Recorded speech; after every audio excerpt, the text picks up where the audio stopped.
दोस्तों, नया घर बनाते समय जब भी घर का ब्रिकवर्क और इलेक्ट्रिकल प्लम्बिंग का काम कंप्लीट हो जाता है तो हमारा नेक्स्ट काम होता है प्लास्टरिंग का। अब प्लास्टर शुरू करने से पहले और प्लास्टरिंग करते समय कुछ जरूरी बातें होती हैं जिनका आपको खास तौर पर ध्यान रखना होता है, पर नॉलेज न होने के कारण प्लास्टरिंग के समय बहुत सी ऐसी गलतियां हो जाती है जिसका खामियाजा हमें जिंदगी भर उठाना पड़ता है। आपकी प्लास्टरिंग वॉल्स पर या पेंट पुट्टी की गई दीवारों पर कुछ महीनों में ही कुछ इस तरह के क्रैक्स आने शुरू हो जाते हैं। आपका प्लास्टर झड़ने लगता है और कई बार तो आपकी छत का प्लास्टर भी कुछ ही महीनों में नीचे गिर जाता है। तो प्लास्टरिंग के समय आपको कुछ जरूरी काम करने होते हैं ताकि आपकी प्लास्टरिंग वॉल में किसी भी तरह के क्रैक्स ना आए और ये मजबूती के साथ एक लंबे समय तक चल सके। तो अगर आप भी अपना नया मकान बनवा रहे हैं और प्लास्टर का काम शुरू करवाने जा रहे हैं तो उससे पहले आप ये वीडियो जरूर देखें। मैं गारंटी देता हूं इसका आपको बहुत ज्यादा फायदा होगा। तो चलिए वीडियो शुरू करते हैं और देखते हैं कि हमें प्लास्टरिंग का काम कैसे कराना है। तो फ्रेंड्स, सबसे पहली बात, अगर आप प्लास्टरिंग का काम शुरू करवाने जा रहे हैं तो जाहिर सी बात है कि आपका ब्रिकवर्क का काम कंप्लीट हो चुका है। तो सबसे पहले तो आपको यही इंश्योर कर लेना है कि आपके ब्रिकवर्क का काम पूरी तरह से कंप्लीट हो चुका हो, यह आधा अधूरा न बचा हो। दूसरी इंपॉर्टेंट बात, स्लैब ढलाई के बाद जब स्लैब की शटरिंग खोली जाती है तो स्लैब कॉलम और बीम्स में शटरिंग की कीले, बाइंडिंग वायर्स और प्लाई के टुकड़े चिपके रह जाते हैं और खासकर सीलिंग में। तो सबसे पहले तो आपको इन सभी चीजों को हटवा लेना है। सेकंड, अगर दीवारों पर किसी भी तरह की कंक्रीट गिरी हो उसे साफ करवाना है। अक्सर स्लैब कास्टिंग और लिंटल बीम कास्टिंग के समय दीवारों पर कंक्रीट गिरकर सेट हो जाती है, आपको इसे पूरी तरह क्लीन करवाना है प्लास्टर से पहले। थर्ड, अगर आप पुरानी दीवारों पर प्लास्टर करवाने जा रहे हैं तो ऐसी दीवारों से उखड़े हुए पपड़ी बने हुए प्लास्टर पेंट को पहले ही हटा लेना है। तीसरी इंपॉर्टेंट बात, प्लास्टर शुरू करने से पहले दीवारों की कम से कम 7 दिन तक ट्राई करनी है, जो हम ज्यादातर अवॉइड कर देते हैं।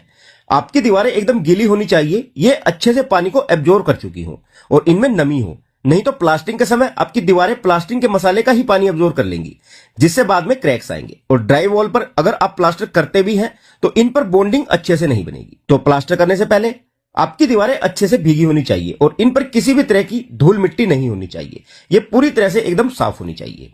चौथा, दीवारों को बनाने के लिए अक्सर दीवारों में जगह जगह होल किए जाते हैं, इनमें पाड़ लगाने के लिए। तो आपको प्लास्टर शुरू करने से पहले ये सभी होल भी बंद करवा लेने हैं, नहीं तो बाद में परेशानी होगी। पांचवा, प्लास्टरिंग से पहले आपको 2 काम करने हैं। पहला है सीमेंट स्लैरी। एक तो आपको पूरी दीवार पर सीमेंट स्लैरी का घोल मरवाना है, जिसे देसी भाषा में नीरू भी कहते हैं। यह घोल न तो ज्यादा पतला होना चाहिए और न ही ज्यादा मोटा, बस ये अच्छे से दीवार पर चिपक जाए। इससे प्लास्टर दीवार पर अच्छी पकड़ बनाता है। और दूसरा, जहां जहां आपके कॉलम और बीम है वहां आपको सूखी सीमेंट मारनी है। ऐसा इसलिए क्योंकि कंक्रीट सरफेस कभी भी पानी एब्जॉर्ब नहीं करता, तो कंक्रीट के साथ मोटार की पकड़ को मजबूत करने के लिए आपको यह काम भी जरूर करना है। छठा, कंक्रीट और दीवार के जंक्शन पॉइंट पर, जैसे कि आपका दीवार और बीम का ज्वाइंट हो, कॉलम और वॉल का ज्वाइंट हो, या फिर इलेक्ट्रिकल और प्लम्बिंग कंड्यूटिंग के लिए जो दीवार में झिरी काटी गई है, इन सभी जगहों पर आपको 8 इंच चौड़ी चिकन मैश, जिसे मुर्गा जाली भी बोला जाता है, ये फिक्स करवा लेनी है प्लास्टर करने से पहले, ताकि प्लास्टर को मजबूती मिले और बीम कॉलम ज्वाइंट्स पर क्रैक ना आए। ज्यादातर क्रैक्स ज्वाइंट पर इसी वजह से आते हैं, तो इस बात का भी आपको खास तौर पर ध्यान रखना है। सातवां, अब आपको 2 बातें ध्यान रखनी है। पहला तो आपको प्लास्टर का लेवल मार्क करना है ताकि प्लास्टर की थिकनेस को मेंटेन किया जा सके। आपको प्लास्टर की थिकनेस का भी प्रॉपर ध्यान रखना है, वह कम से कम रखनी है। याद रखें, इंटरनल वॉल प्लास्टरिंग की थिकनेस 12 mm तक रखी जाती है। सीलिंग और आरसीसी मेंबर की प्लास्टरिंग थिकनेस 6 से 7 mm तक होनी चाहिए। सीलिंग पर 6 mm से ज्यादा प्लास्टिक थिकनेस न हो, नहीं तो यह कुछ समय बाद गिर जाएगा। और बाहरी दीवारों की थिकनेस 15 से 20 mm तक रखनी चाहिए। और अगर आपकी दीवारों में ज्यादा एंडुलेशन है और आपको थिकनेस ज्यादा करनी है तो यह 2 कोट में होनी चाहिए, नहीं तो यह प्लास्टरिंग वॉल में क्रैक्स का कारण बनती है। आठवां, अब आप जो भी सैंड प्लास्टरिंग के लिए यूज करने वाले हैं उसे पहले छानना है, उसके बाद ही यूज करना है, जो ज्यादातर लोग अवॉइड कर देते हैं कि हमारी सैंड देखने में अच्छी लग रही है तो बिना छाने ही सैंड को यूज कर लेते हैं। तो आप ऐसा बिल्कुल ना करें, क्योंकि सैंड में कुछ ना कुछ गंदगी तो जरूर होती है, तो पहले आप उसे छाने, उसके बाद ही यूज करें। नंबर 9, दूसरा, आपकी सैंड में 6% से ज्यादा सिल्ट कंटेंट नहीं होना चाहिए। यानी कि अगर आपको सैंड में मिट्टी ज्यादा दिखाई देती है तो ऐसी सैंड प्लास्टरिंग के लिए यूज ना करें। और हां, बहुत से लोगों की सैंड को लेकर एक कॉमन कंफ्यूजन भी रहती है कि प्लास्टर के लिए कौन सी सैंड यूज करनी चाहिए।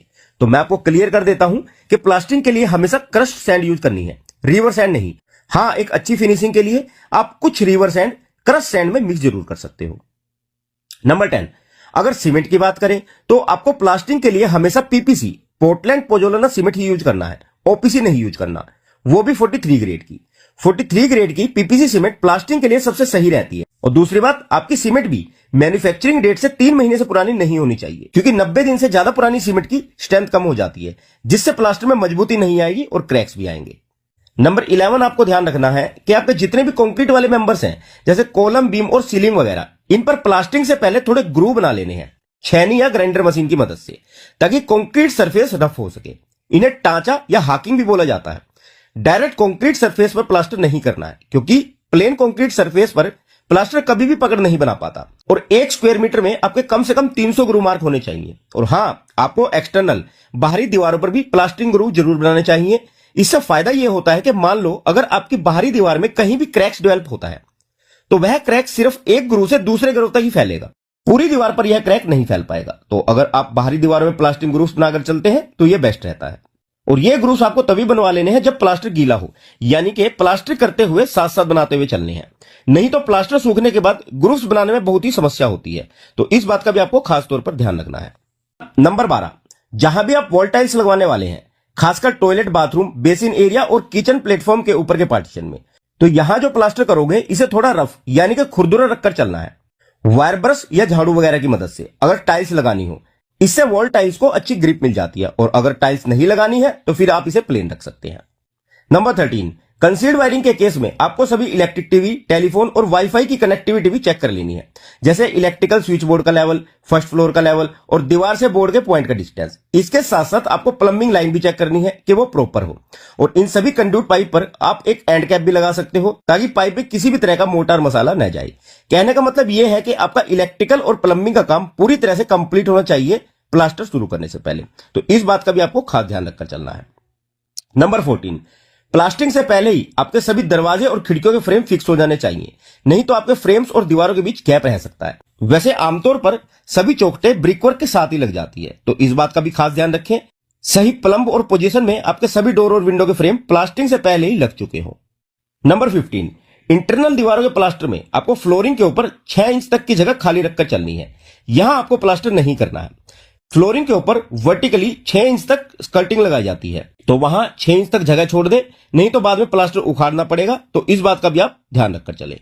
नंबर 16, जो भी आप प्लास्टर के लिए मसाला तैयार करेंगे, सीमेंट, सैंड और पानी का, ये आपको मिट्टी वाली जमीन पर मिक्स नहीं करना है। या तो आप इसे एमएस की शीट पर मिक्स करें या फिर किसी साफ जगह पर, मिट्टी में मिक्स नहीं करना है। और दूसरी बात, प्लास्टर के लिए जो भी सीमेंट मोर्टार का मसाला तैयार किया जाएगा वह भी लिमिट में ही बनवाना चाहिए, ताकि उसे 1 घंटे के अंदर अंदर ही यूज किया जा सके।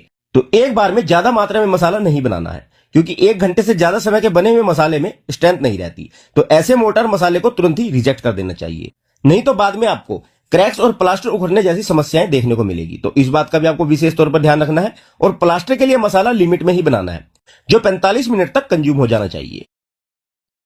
नंबर 17, आपका जो प्लास्टर के लिए सीमेंट मोर्टार का मसाला बनेगा वह सीलिंग यानी छत के लिए 1-4 का रहेगा और दीवारों के लिए 1-6 का, यानी कि 1 पार्ट सीमेंट का और 4 और 6 पार्ट सैंड के, ना इससे कम और न ज्यादा। नंबर 18, अब प्लास्टर का काम पूरी तरह कंप्लीट हो जाने के 24 घंटे बाद ही आपको इसकी क्यूरिंग स्टार्ट करनी है, मींस तराई शुरू करनी है। और यह तराई आपकी कम से कम 14 दिन तक चलेगी। अगर आप तराई अच्छे से नहीं करते हैं तो हाई टेम्परेचर में प्लास्टर का पानी वाष्प बनकर उड़ जाएगा और प्लास्टर में प्लास्टिक और ड्राई श्रिंकेज होने के कारण क्रैक्स आएंगे। बिना क्यूरिंग के प्लास्टर को मजबूती नहीं मिल पाती और इसकी लाइफ भी कम हो जाती है। तो प्लास्टरिंग के बाद 14 दिन तक क्यूरिंग जरूर करवानी है। इस बात का भी आपको खास तौर पर ध्यान रखना है। नंबर 19, प्लास्टर के दौरान आपको इस बात का भी ध्यान रखना है कि प्लास्टरिंग की थिकनेस हर जगह इवन होनी चाहिए और प्लास्टर की फिनिश भी आपको बीच बीच में चेक करते रहना है, प्लम्बोब, स्पिरिट लेवल और फंटी से। यह हॉरिजॉन्टली और वर्टिकली एकदम स्ट्रेट और स्मूथ होनी चाहिए। और नंबर 20, अगर आप सीमेंट बेस्ड प्लास्टर करवा रहे हैं तो 15 से 20 दिन बाद ही आपको इस पर पेंट या पुट्टी का काम शुरू करवाना चाहिए। और अगर जिप्सम प्लास्टर करवा रहे हैं तो फिर आप इस पर 7 से 10 दिन बाद ही पुट्टी और पेंट का काम शुरू करवा सकते हैं, क्योंकि जिप्सम सीमेंट से जल्दी सेट हो जाता है। तो इन 20 बातों का आपको प्लास्टर शुरू करने से पहले जरूर ध्यान रखना है, अगर आप प्लास्टरिंग के बाद फ्यूचर में कोई भी समस्या नहीं चाहते हो तो आज की वीडियो में इतना ही। आज की वीडियो में हमने ये जाना कि प्लास्टरिंग के समय हमें किन किन बातों का ध्यान रखना चाहिए, और इसे नेक्स्ट वीडियो में हम बात करेंगे कि अपने घर में पेंट करवाते समय हमें किन किन खास बातों का ध्यान रखना चाहिए। तो ये वीडियो भी इसके पीछे पीछे आ रही है, देखना ना भूलिएगा। और अगर आप हमारे चैनल पर नए हैं और आपने हमारे चैनल को सब्सक्राइब नहीं किया हुआ है तो सब्सक्राइब जरूर कर ले, ताकि आपको वीडियो की नोटिफिकेशन समय से मिल जाए। और अगर जानकारी पसंद आई हो तो इसे लाइक और शेयर जरूर करना, ताकि हमें पता चलता रहे कि आप लोगों को हमारी वीडियो कैसी लग रही है। बाकी आपकी कोई भी क्वेरी हो हाउस